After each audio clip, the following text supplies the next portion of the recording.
This is First Warning Weather. Good afternoon, Twin Tiers. We're tracking pretty much not too much going on besides some cool conditions going into this afternoon. Partly cloudy skies being a bit deceiving in our Horsehead sky cam because you would think it's like a spring day out there, but when you step outside, that's not the case. Let's take a look though across the country because we are continuing to track a system.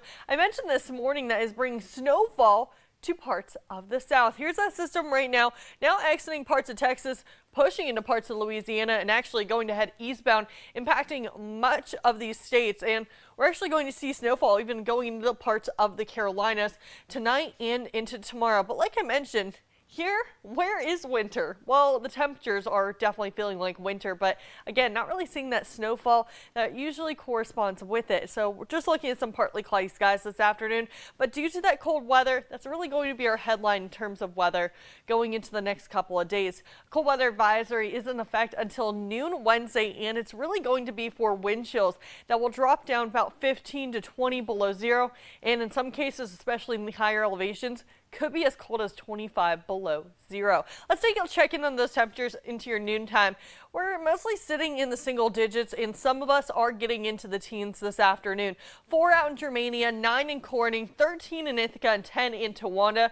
But that's not how it feels like out there. If you step outside, it feels like it's -5 out there in Wellsboro. It feels like it's 3 degrees in Ithaca and Elmira, and for Towanda, it feels like it's -3. So again, if you do have to head out, maybe to the grocery store, you need to pump some gas in your car, or as the kids, for some of those kids that still do have school today or coming home from school, make sure they're layered up. Again, make sure they have the gloves, the scarf, the hat, and are staying all nice and warm, because the one thing you don't want is frostbite, and that can happen in less than 30 minutes in some of these temperatures. Now, going into this afternoon, temperatures are expected to top off in the mid-teens, so it's just overall going to be a very cold day out there. We're seeing breezy conditions out of the southwest and some fair skies.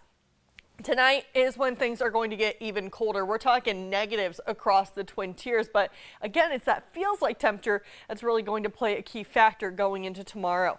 And again, we'll start off in the negatives, but take a look at your temperatures by the end of the day. Looking once again at the mid-teens with some clouds increasing on your Wednesday. Let's check out those feels like temperatures though on Wednesday. Starting off at 7 a.m. You're heading to work.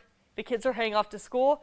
Take a look at some of those temperatures. -17 in Woodhull, -14 is what's going to feel like in Watkins Glen. It's going to feel like -15 in Sylvania. So best advice for any parents out there that the kids that do have to go back to school, tomorrow, if you can, delay waiting for the bus as close as you can to the bus getting there so they don't have to stand outside in the cold for forever. Limit your time outside if you can do so. Now take a look at going into the afternoon. A few areas do rebound into the single digits, but a couple of us will stay in the negatives. It's not until the late week we do see temperatures back in the mid to upper 20s, and then we also are going to see temperatures climbing into the low to mid 30s going into this upcoming weekend. So we got to get through the teens today and tomorrow. Partly sunny skies are expected.